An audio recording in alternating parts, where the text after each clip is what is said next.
Let's analyze a multifamily deal together. So, if you're a first-time investor or you are a seasoned investor, whatever it may be, you have to determine what is your objective.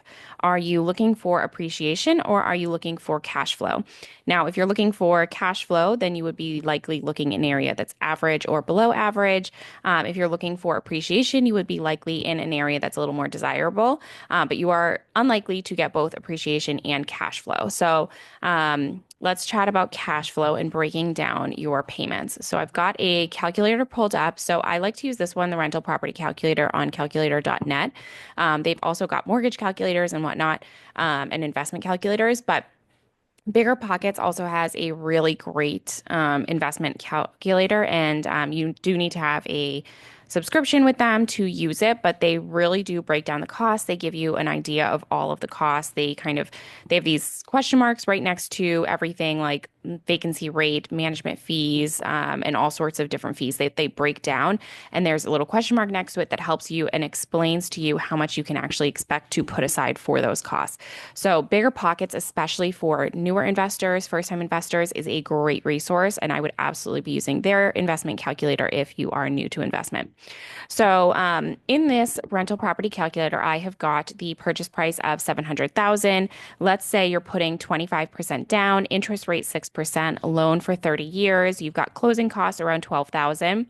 And then over here, you've got your income. So let's say monthly rent is around 5,900 with a 3% annual increase. If you've got other monthly income,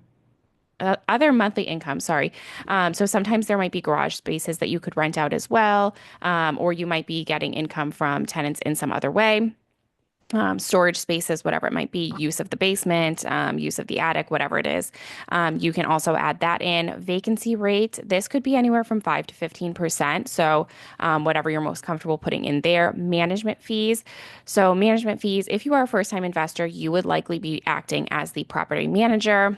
If not, this would be where you're putting your property management fee in.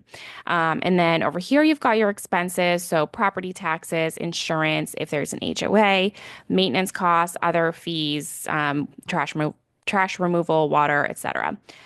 So that is kind of all of the basic information that you are going to be putting in. So for the 20 years invested, this calculator breaks it up like this.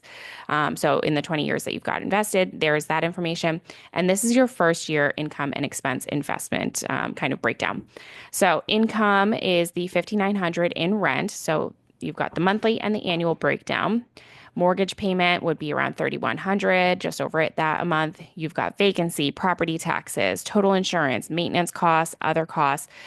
So vacancy and like other costs, maintenance costs, maybe those are things that you're going to be setting aside in reserves each month that you would like to set aside in reserves each month, just in case these things come up because they always will.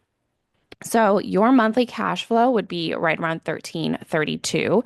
Your annual cash flow will be just under 16,000. So when you do that, if you put $175,000 down, your net income is around 16,000. That is about 9,000 or 9% on your money.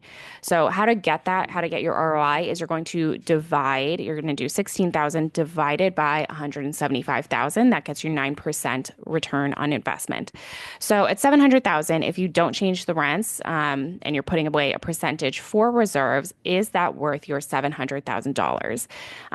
If the area is average or below average, you would typically want closer to 15% return on investment because you will not be getting appreciation. So it's really personal choice. You will be getting some monthly cash flow. So if cash flow is very important to you, maybe you could be looking for a property that gets more. Maybe you can increase the monthly rents. Maybe invest in the property a little bit, do some upgrades so that you can increase your monthly rents. And there are ways to hopefully get that up depending on your area. So it's going to end up depending on what is most important to you. But here's a way to break it down. Again, this is calculator.net, their rental property calculator, but Bigger Pockets has a really great calculator for first time investors. And I would absolutely encourage you to check out their calculator and their network and their all their resources that they have on biggerpockets.com. But if you're thinking about a multifamily property, I would love to help you out on it, break it down for you a little bit further, and let's go tour some properties. So let me know how I can help you. All of my information is in the description below.